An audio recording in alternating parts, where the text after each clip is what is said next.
చాలా కాలం నుంచి ఒడిశాలో ఉన్నటువంటి ప్రతి భక్తిని పూరి జగన్నాథుని పూజించే ప్రతి భక్తుల ఆకాంక్ష ఆ గర్భగుడిలో కింద ఉన్నటువంటి నగలు గిడులు వాటికి సంబంధించి ఒక స్పష్టమైనటువంటి స్పష్టతను ఇవ్వడం కోసం భారతీయ జనతా పార్టీ తన ఎన్నికల మేనిఫెస్టోలో చెప్పినట్టు ఒడిశాలో భారతీయ జనతా పార్టీ ముఖ్యమంత్రి గారు పదవి బాధ్యత తీసుకున్న వెంటనే ఒడిశాలోని పూరి జగన్నాథుని ఆ సీక్రెట్గా ఉన్నటువంటి గదిని చేసి నిధులను లెక్కించేటువంటి కార్యక్రమాన్ని ప్రారంభిస్తున్నారు.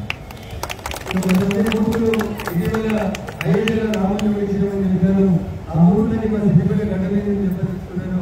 త్వరలోనే మధురలో ఇంకొక శ్రీకృష్ణ దేవాలయం రాబోతోంది. దాని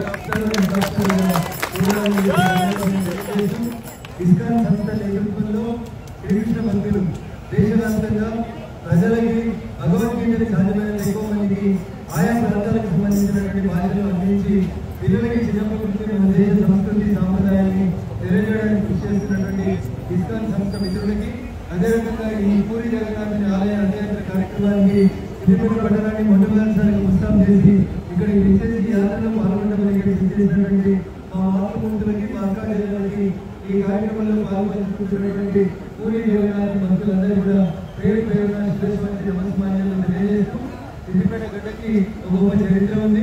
ఆ చరిత్రను మనం అందరం కూడా కొనసాగించాలి. ఈ యాత్ర ప్రతి సంవత్సరం ఇంతింతాయి ఒంటడింతున్నాయి అసలుంతాయి అన్నట్టు తిరిగి పూరి జగన్నాథుని రథయాత్రకి పోటీగా ఈ దేశంలో ఎక్కడైనా యాత్ర జరుగుతుందంటే అది సిద్దిపేటలో జరుగుతుందనే మనం అందరం నిర్వహించాలని భక్త మహాశయులందరూ కూడా విజ్ఞప్తి చేస్తూ ఈ అవకాశం కల్పించినటువంటి పెద్దలందరినీ ఆచార్యులందరూ కూడా పేరు పేరున శ్రేష్ఠ నమస్మాన్యాలు తెలియజేస్తూ సెలవు తీసుకుంటున్నాను. జై హింద్, జై భారత్, జగన్నాథ్ మహారాజ్ కి